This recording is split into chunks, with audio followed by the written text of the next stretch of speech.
अभी मुझे जानकारी मिली जैसी कि आदरणीय पूर्व मुख्यमंत्री हिमाचल प्रदेश श्री जयराम ठाकुर जी इस कार्यक्रम में शामिल होंगे, तो मैं उनका स्वागत करता हूं, हार्दिक आभार व्यक्त करता हूं कि वो हमें प्रेरणा देने के लिए, मार्गदर्शन करने के लिए वो हमारे बीच में आएंगे।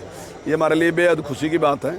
और उसके साथ साथ हम सब कार्यकर्ता मिलके हम 10 बजे अपना रामलीला भवन से रोड शो शुरू करेंगे और पूरे बाजार में लोगों से आशीर्वाद लेने का काम करेंगे। सर, कार्यकर्ताओं समर्थकों को क्या कहना चाहेंगे? देखिए, मैं सभी कार्यकर्ताओं से अपील करूंगा कि ज़्यादा से ज़्यादा संख्या में सबके सब यहाँ अपना रामलीला भवन में 10 बजे से पहले पहुँचें और ताकि रोड शो जो है वो ठीक समय से शुरू हो।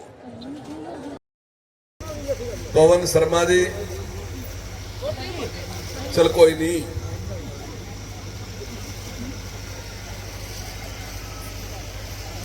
भाइयों बहनों, आज मैं आपके बीच आया। भाइयों बहनों, पहले आपने 2014 में और 2019 में आपके समर्थन से मैं यहां से विधायक बना और इन 10 साल में सरकार ने जो काम किए, मैं समझता हूं कि पिछली सरकारों से काफी ज्यादा काम करने का काम किया सरकार ने और निष्पक्षता के साथ काम किया। भाइयों, मारे से पहले नहीं, क्योंकि सरकार तो रोहतक साइड की है और ऐसे ही कोई नौकरी की बात होती तो तब भी यही बात आती कि भाई सरकार तो रोहतक साइड की है, किसी के साथ बेईमाना नहीं करेंगे। और उसी प्रकार से सरकार ने सबके लिए काम किया। हालांकि कुछ काम रह भी रहे बात जो बहुत जरूरी है, पंखे के आगे वो अप्रूव्ड के और अनअप्रूव्ड के चक्कर में कुछ काम रहे। लेकिन भाइयों बहनों, मैं आपको बताना चाहता हूं कि आने वाले टाइम में हमने फैसला कर लिया कि जो अनअप्रूव्ड वाला मामला है इसने हम खत्म ही कर देंगे और सारे को अप्रूव्ड ही करके सारे को काम करने का काम करेंगे। और भाइयों बहनों, ये मैं वैसे ही नहीं कह रहा कि भाई तो उट्टा पड़नी, ये तो कुछ ही को वह लो। भाइयों, इसलिए कह रहा कि जो बड़े काम है वह सारे काम कर लिए। मान लो थर्मल प्लांट है 8,000 करोड़ का, मंजूर हो गया, पैसे है गए। अब मेडिकल कॉलेज है 1100 करोड़ रुपए का, 30% काम हो लिया, पैसे तो लिए। सड़क है जो आते पंचकुला जा 600-650 करोड़ रुपए की बन ली। कैलते ताजे वाला 1162 करोड़ रुपए की बन लग रही। भाइयों, जो हॉस्पिटल है 200 करोड़ रुपए का बन लिया। फिर आगे जाएगा मंडी 7 करोड़ की बन ली। फिर आगे जाएगा छछरौली में कॉलेज बन लिया, ITI बन ली, हॉस्पिटल बन लिया। आगे आप खिदराबाद जाओगे वहां भी। तो लगभग जो बड़े काम है ना वह सारे ओ लिए या उनके पैसे आए लिए। तो मेरा ख्याल है बड़े काम हमारे पास इतने हैं नहीं, तो स्वाभाविक ही है कि अब जो उनसे हमारे ने ऐसे काम रह गए वही काम हम करेंगे। अब तो हमने खेतों के रास्ते भी बनाने शुरू कर दिए, तो जब खेतों के रास्ते बना रहे यहाँ वाले क्यों नहीं बनावांगे, तो यहाँ वाले भी बनावांगे। तो निश्चित तौर से ने काम हम सारे को उसको अप्रूव कर देंगे और कहीं भी इस प्रकार की समस्या नहीं रहेगी। दूसरा जो प्रॉपर्टी आईडी है, हालांकि भाई गरीब आदमी के मुंह में जबान नहीं होती, तो हम उसकी जबान बन का काम करेंगे और जिसका चूल्हा नहीं जल रहा पहले उसका चूल्हा जलाने का काम करेंगे। तो भाइयों, अभी आपने देखा कि जो लोग गरीब हैं उनका चाहे BPL कार्ड है, चाहे आयुष्मान कार्ड है और चाहे उसकी पेंशन है, आपने देखा होगा कि वह अपने आप लग का गौरव आई, किसी ने किसी पर जाना नहीं पड़ा कहने वास्ते कि मेरी पेंशन लगवा दो, मेरा BPL कार्ड बनवा दो। और सरकार ने एक नीति बनाई कि जिन लोगों की आमदन 1 लाख से भी कम है, 1 लाख रुपए साल से कम है, तो उन लोगों के लिए एक स्कीम चलाई कि भाई उनमें से अगर किसी पर भी कोई काम करना हुआ तो सरकार के पास आओ और सरकार अपनी गारंटी पर लोन दवाएगी और उस लोन का ब्याज भी सरकार ही देगी। बस गरीब आदमी ने मेहनत करके गरीबी से बाहर निकलना। और भाइयों, मैं दावे के साथ कह सकूं कि आज तक किसी सरकार ने ऐसी कोई योजना नहीं चलाई जिससे ये गरीबी का कलंक सदा के लिए खत्म हो जाए। आज ये पहली बार हमारी सरकार ने इस प्रकार का काम किया। भाइयों, जो आयुष्मान है ना, जो HKRN है, हुड्डा साहब बार बार कह रहे कि उनकी सरकार आवेगी तो वह HKRN ने खत्म कर देंगे। तो थोड़ा सा आपसे बता दूं कि HKRN कितना खतरनाक सौदा है। भाइयों, हमारे से पहले जो लोग नौकरी कराते सरकार पा तो DC रेट पर लगा लेते महीने के लिए, 2 महीने के लिए। फिर उसके बाद हुड्डा साहब की सरकार आई तो उन्होंने ठेकेदारों से काम देना शुरू कर दिया कि भाई इतने मजदूर मारपा दे दो, इतने मजदूर मारपा दे दो, और उन मजदूरों के पैसे सारे ठेकेदार के खाते में पा देते। तो कई बार तो ठेकेदार 4 महीने तक पैसे नहीं देता। और रूटीन में क्या करा था कि जिस मजदूर के 12,000 रुपए सरकार ने दिए तो ठेकेदार 9,000 रुपए उससे देता, और अगर 15 दिए तो ठेकेदार 12 देता। 3,000 रुपए बीच में ठेकेदार ही रख लेता। तो मैंने ये विषय मुख्यमंत्री जी के संज्ञान में मैं लेके आया कि भाई इस तरीके से गरीब आदमी का शोषण हो रहा। तो एक दिन मुख्यमंत्री जी ने सारे अधिकारी बुला लिए और उनसे लगे कहने के भाई मंत्री जी ये बात कह रहे, इसका समाधान क्या है? हम कोई अपनी एजेंसी बना सका क्या? तो अधिकारियों ने कहा जी बना सका।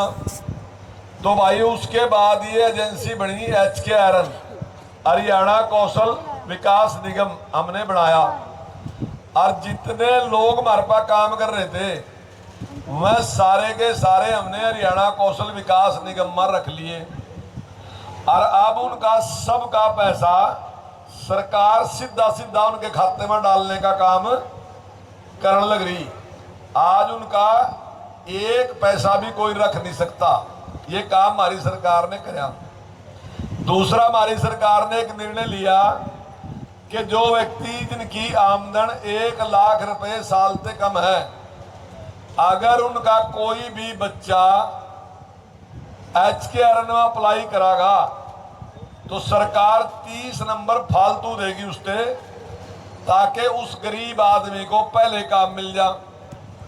और अगर आमदनी 1,80,000 से है उसकी तो उसको 20 नंबर फालतू देगी ताकि उसको पहले काम मिल जा। और भाइयों, इससे गरीब आदमी की प्राथमिकता वाली जो बात है वो काम हमारी सरकार ने कराया, और इससे गरीब आदमी को प्राथमिकता मिली, उसको काम मिला। तो ऐसे सारे काम हमारी सरकार गरीब आदमी के लिए करने लगी। भाइयों, हमारी सरकार ने निर्णय लिया कि अगर आपके सहयोग समर्थन, आपके आशीर्वाद से हमारी सरकार बनी तो भाइयों हर महिला को हम हर महीने में 2100 रुपए देने का वादा कर रहे, हम ये करेंगे।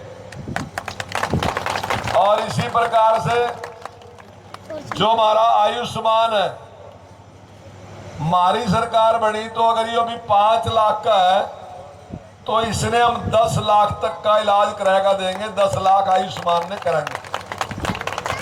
और भाइयों, ऐसे ही जो गैस का सिलेंडर है वो हम 500 रुपए में देंगे। वैसे हम देने लग रहे हूं, पर इसने गिल्लो लगा लो देंगे भी। 500 रुपए का गैस का सिलेंडर देंगे। और जो बच्चियां कॉलेज में पढ़ रही है, अगर उन्हें दूर से आना पड़ा तो उनसे स्कूटरी देने का भी काम हमारी सरकार करेगी। और भाइयों, मैं एक बात कहना चाहूं कि हमारी सरकार जो उनसे वादे करा उन्हें पूरा करा। हमने कहा था कि हम जो पेंशन है वह 3,000 रुपए देंगे, और आज की तारीख में हम 3,000 रुपए पेंशन दे रहे। अगर हमने वादा करा था भाइयों कांग्रेस ने 10 साल में 300 रुपए पर पेंशन बढ़ाई, हमारी सरकार ने 10 साल में 2300 रुपए पेंशन बढ़ाई। कहाँ 300 और कहाँ 2300 बढ़ाने का काम करा। दूसरी बात भाई, कांग्रेस ने कहा था हम 24 घंटे बिजली देंगे, लेकिन वह दे नहीं सके 24 घंटे।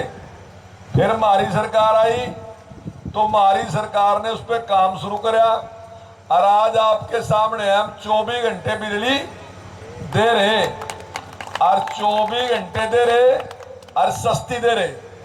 जोड़सी 1 रुपए की थी वो हम 60 पैसे में दे रहे, यानी 40% रेट हमने बिजली के कम कर दिए। और भाइयों कम करने के बावजूद आज हम 3000 करोड़ के प्रॉफिट में हैं, हम फायदे में हैं 3000 करोड़ के। कांग्रेस महंगी बिजली बेचकर 27,000 करोड़ के घाटे में थी। तो भाइयों ये एक सोचने की बात है कि कांग्रेस महंगी बिजली बेचकर भी घाटे में थी और हम सस्ती बिजली बेचकर भी प्रॉफिट में है। इसलिए हम यह बात कह रहे कि कांग्रेस जो उनसे वादे कर रही वह पूरे नहीं कर सकती, क्योंकि उसका प्रबंधन ठीक नहीं है।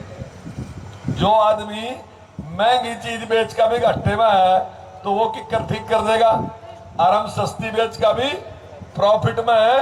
तो आप भी सोच सको कि हम ये काम कर सका। तो जो वादे हमने किए तो निश्चित तौर से उन्हें पूरे करेंगे। और जिस निष्पक्षता के साथ हमारी सरकार ने काम किया, चाहे नौकरी देने का काम है, भाई और बहनों आपके आस पड़ोस में भी ऐसे बच्चे होंगे जिन्होंने नौकरी मिली होगी बिना किसी सिफारिश के, और सिफारिश वाला तो हमने पन्ना ही पाड़ दिया। हम 90 एमएलए हैं, मंत्री भी हैं, एमएलए भी हैं, हमारे मत किसी का नहीं लगा एक बच्चा भी, 90 के 90 में दिन लगा किसी का भी। तो इसका मतलब सिफारिश तो नहीं है फिर, क्योंकि सबसे बड़े सिफारिश तो हम ही बैठे। जिम मारा ही नहीं लगा तो इसका मतलब सिफारिश कहीं नहीं है। और ऐसा कोई ना कोई बच्चा आपके ही कॉलोनी में होगा जो अति गरीब होगा लेकिन बहुत अच्छी पोस्ट पर वो लग गया होगा। तो भाइयों जिस ईमानदारी के साथ हम एक बात कहें भाई, राम राज की बात कहें, हम ये तो नहीं कह रहे कि हम राम राज ले आए। राम राज का मतलब हो किसी के साथ कोई बेईमानी नहीं, राजा जो है उस सबके साथ एक जैसा व्यवहार कराएगा। हम ये तो नहीं कहते कि हम राम राज ले आए, पर भाइयों हमारी दिशा तो वही है राम राज की तरफ चलने की। अब कांग्रेस का पड़गा देख लो, अब कांग्रेस का लीडर एक कह रहा कि भाई राज तो आने लग रहा, पर पहले तो हम अपना घर भरांगे भाई, फिर देखेंगे आगा। दूसरा कह रहा कि हमारे हिस्से में इतनी नौकरियां आवेंगी, वह फिर जिस हिसाब से हम बांटेंगे हम देखेंगे। ऐसे बहुत से बयान में ही बाली देने लग रहे, बाल तो आया भी नहीं राज। और भाइयों जब अगर हो जा तो वो क्या गुल खिलावेंगे ने हम अपने आप सोच सका।